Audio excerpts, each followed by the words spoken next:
12시 많은 참여 바랍니다.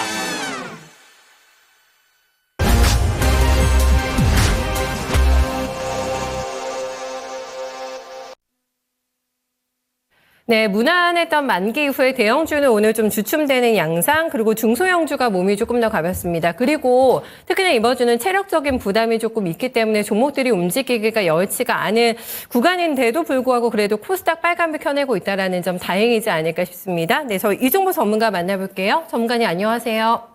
예, 안녕하십니까. 이종복입니다. 네, 오늘도 시장 보면 AI 좋습니다. 그리고 전력 쪽, 그리고 반도체도 어저께 삼성전자하고 하이닉스 가격대 설정해 주셨는데 반도체 어제 굉장히 강하게 마감됐는데 오늘도 삼성 크게 밀리지 않습니다. 네, 오전장 특징 어떻게 보고 계세요? 해외 시장 약세, 국내장 상대적 양호라고 그랬어요, 여러분. 오늘 거래소 지수는 좀 밀려도 어제 쿼드러플 위칭데이의 어떤 흐름으로 봤을 때는 역시 우리나라 버티는 힘 되게 강하다, 맷집이 강하다, 이렇게 표현할 수 있을 거예요, 여러분. 근데 뭐 미국장 어제 조정을 받았는데 뭐 특별한 건 없었고요. 어제 그저께가 엄청나게 많이 올라간 거죠. 여기 CPI 나오고서 올라간 게 워낙 컸고, 어제는 PPI 나오고 종목들이 흘렀으나 빅테크 정도가 조금 눌리는 모습 정도. 이거 빅테크들 이거 죽는 모습은 아니에요. 근데 지금 오늘 미국의 반도체 쪽에 브로드컴이 무슨 뉴스가 있나요? 브로드컴이 지금 시간에서 급등을 하면서 차트 되게 좋아졌어요. 브로드컴과의 주식이 리노공업이에요. 그리고 보면은 오늘 보는 뭐 인텔이나 ARM서부터 막 이런 반도체 쪽 미국 양호한 거 보니까 그래서 시간에서 호가가 좋은 것 같네요. 지금 미국장 뭐 나쁘지 않아요. 네, 계속 얘기했지만 아직은 미국장이 나스닥 시장이 견조합니다. 근데 이제 이게 언제까지 견조할지는 모르겠지만 어쨌든 미국장 어제 밀린 거에 비해서 우리나라 어제 쿼드러플 때 어제 압권이었죠, 여러분. 근데 좀 이따 시간 되면 얘기를 하든지 아니면 미스터 진단에서 2탄이 들어갈 수도 있어요. 그거에 비해서는 우리나라 지금 잘 버티고 있고요. 그 중심에는 이제 살짝 되게 중요한 얘기가 들어갈 수 있는데 오늘장 보면 다시 왔어요. 이게 아침 시세판이거든요. 아침에 한 30분 정도 뒤에 시세판인데 삼성전자 하이닉스는 약합니다. 이게 죽을 정도로 약한 건 아닌 거예요. 가격이 중요해요. 삼성전자 하이닉스는 약한데 이제 삼성전기가 좀 강해지고 있고, 그 다음에 이제 반도체 쪽 전체적으로 보면 오늘장은 AI를 따라가는 거예요. 그래서 오늘장에서 눈에 띄는 것은 이쪽 AI 소프트웨어 쪽. 이게 9시 30분이고 이게 10시거든요. AI 소프트웨어는 뭐 이종복이가 여러분들한테 진짜 얘기 많이 하는 쪽인데 우리나라는 시총이 되거나 사이즈가 되는 게 없고 그래서 찍은 딱 두 종목이 이스트 소프트하고 한글과 컴퓨터잖아요. 근데 지금은 다른 게 더 잘 가고요. 드디어 오픈 엣지 같은 게 움직이지 않습니까? 이거는 특징이니까 뭐 얘기할 수 있잖아요. 완전 거의 뭐 부도나는 것처럼 빠져놓고 이제 바닥 탈출하고 있는데 오늘장은 AI 이쪽 반도체도 이게 AI를 따라가는 거고 디바이스과 그다음에 칩과 그죠? 예, 그쪽이 움직임이 지금 좋은 거예요. 그리고 전력도 오늘장 전력 나쁘지 않죠? 전력 설비 여러분들 꾸준히 잘 보셔야 돼요. 전력 설비도 오늘장 나쁘지 않고 그다음에 제약인데요. 역시 제약도 오늘은 셀트리온 쪽이 좀 셉니다. 가장 제약주에서 단위 낮은 데서 움직이는 종목. 그리고 이건 거래소에 있다 보니까 거래소 지수하고도 연결을 시킬 수도 있어요. 그래서 오늘장은 한마디로 얘기를 하면은 어제 쿼드러플 때 지수 땡긴 게 삼성전자하고 막판으로 가면서 일부 제약도 있었으나 2차 전지가 압권이었을 거예요.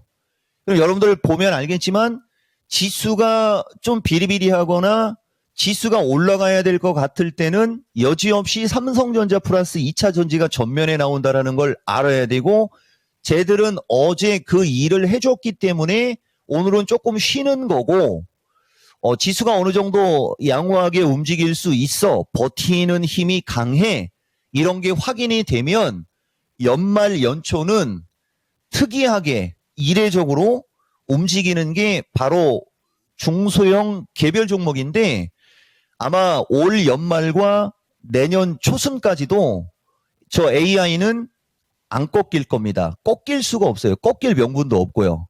그래서 정권주로 넘어간 일부의 수급들이 AI하고 나눠지고, 지금 그쪽도 움직임이 좋다. 요렇게 정리할 수 있습니다. 네, 핵심은 AI다라고 여러 번 좀 강조해 주셨습니다. 중소형주가 유리할 거다라고 얘기해 주셨는데 조금 더 구체적인 오후장의 투자 전략 한번 들어볼까요? 329 돌파, 325 지지 체크라고 했는데 사실 어제도 좀 아쉬운 건 몇 개 있었고요. 근데 이게 뭐 마켓텐에서 그런 얘기를 하기에는 좀 마켓텐 성격에도 좀 안 맞는데, 중요한 거는 지금 보면은 이 끝단에 왔을 때 이제 처음으로 이제 이 하락 추세선 위에서 움직이려고 하는 경향이 좀 있죠, 여러분. 329 돌파, 325 지지 체크로 놓고 얘기하는 거예요. 향후에도 마찬가지겠지만은 아마도 325까지는 언제든지 흔들릴 수 있음을 우리가 인정을 하는데, 일단은 되게 의미 있는 것이 지난 12월 3일은 이 하락 추세를 돌파하지 못했던 거고, 돌파할 것 같은 기대감을 줬었던 거고요. 여기는 돌파에 기대감을 줬었던 거고, 지금은 돌파가 된 거예요.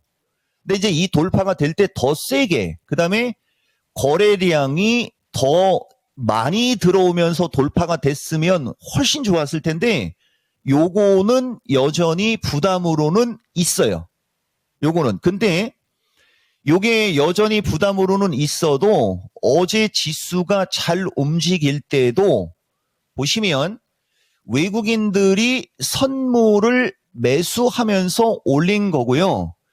결국은 기관이 선물을 때린 겁니다. 그중에 특히 금융투자에서 많이 때린 거예요. 내가 증권사에서 매도 레포트에 예민한 이유가 계속 얘기하지만 여기에 있는 거예요. 이 부분에.